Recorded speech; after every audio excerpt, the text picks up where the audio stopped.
You know that fear makes girls.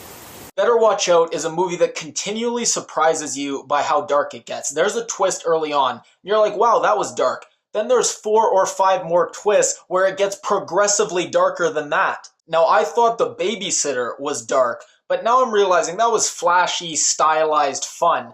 This is fun, but dark, creepy fun. My only complaint with the film is at the start, I thought the comedic aspects were so great. Would you turn that Christmas shit off? It's giving me a headache. And then as the movie went on and it got so dark, the comedic aspect of it completely dropped off.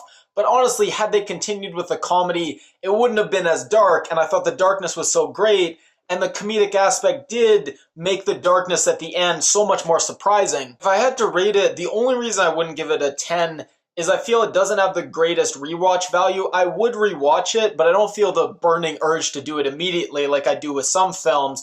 But maybe that's unfair. I could totally see why people would give this a 10, and I wouldn't argue. Now I'm going to talk about some spoiler stuff. If you haven't seen the movie, definitely bail out because you want to go into this one cold. So Levi Miller is the main kid in this. He was in Pan, which was a terrible movie. I really hope that doesn't ruin his career because he was absolutely brilliant in this. The way he goes from chilling and calm to completely freaking out in this squeaky voice over a mess in his mom's house.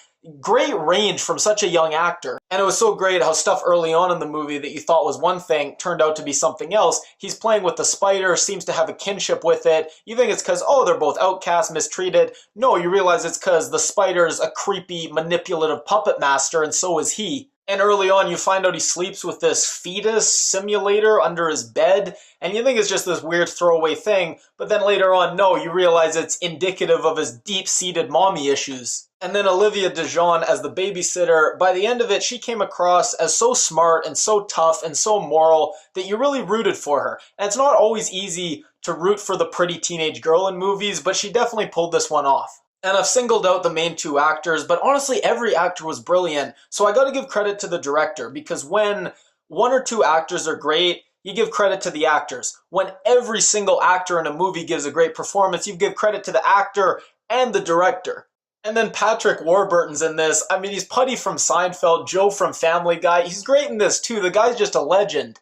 And then the imagery, there's the shot of this little psychopath in his Christmas sweater, listening to the carolers, just looking angelic.